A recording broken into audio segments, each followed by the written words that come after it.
আজকে বৃষ্টির দিনে চাট বানাচ্ছি, নিরামিষ।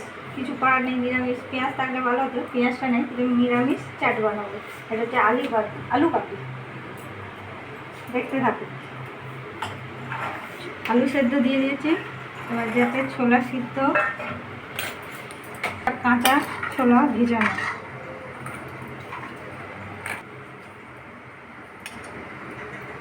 শসা কুচি,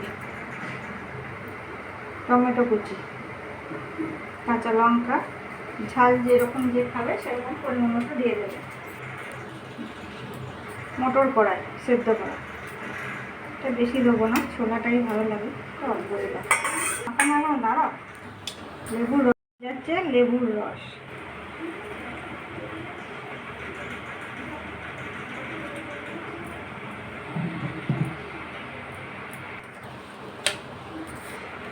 সাদা লবণ, লঙ্কা গুঁড়ো, অল্প একটু চিলি ফ্লেক্স, ভাজা মশলা, চাট মশলা, আর পরিমাণ মতো বিট লবণ। সমস্ত মিশ্রণগুলো সমস্তটা একসাথে মিশিয়ে নিতে হবে। এবার ঝাল টক যেটার পরিমাণ মতো চেখে দেবেন। আমরা যতটা খাই সেটা দিয়েছি।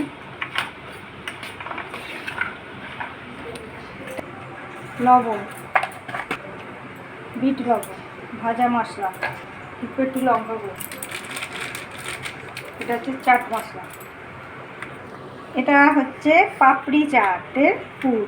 এটা একটু ভালো করে মিশিয়ে নিচ্ছি। এর সঙ্গে আমি একটা আমের জল, মানে আম সেদ্ধ করে যে জলটা বেরিয়েছিল সেটার একটা চাটনি বানিয়ে রেখেছি। সেটা আজকে আমার কাজে লেগে যাচ্ছে এই চাট বানাতে, পাঁপড় চাট। এবার এটাকেও আমি ভালো করে মিশিয়ে নেব। এখন বানানো হচ্ছে পাঁপড় চাট, সম্পূর্ণ নিরামিষ। আজকে বৃহস্পতিবার, তাই নিরামিষ চাট। আর বৃষ্টির দিনে আর কিছু থাকলে ভালো তো, ধনেপাতা এসব কিছুই নেই, যা ছিল বাড়িতে শসা, টমেটো, একটু আলু সেদ্ধ। আর আমার খেজুর তেঁতুলের আজকে চাটনিটা নেই, এটা আমি বানিয়েছি আম সেদ্ধ করে যে জলটা বেরিয়েছে, জলটা না ফেলে দিয়ে আমি এটা তেঁতুলের মতো চাটনিটা বানিয়ে নিয়েছি। যদি আমার এই রেসিপিটা ভালো লেগে থাকে তাহলে আমাকে একটা লাইক এবং কমেন্ট এবং চ্যানেলটা সাবস্ক্রাইব করে দেবেন।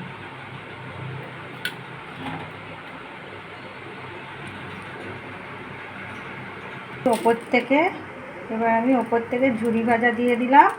আপনারা যদি ভালো লেগে থাকে অবশ্যই জানাবেন, আর ভিডিওটা পুরোটা দেখবেন।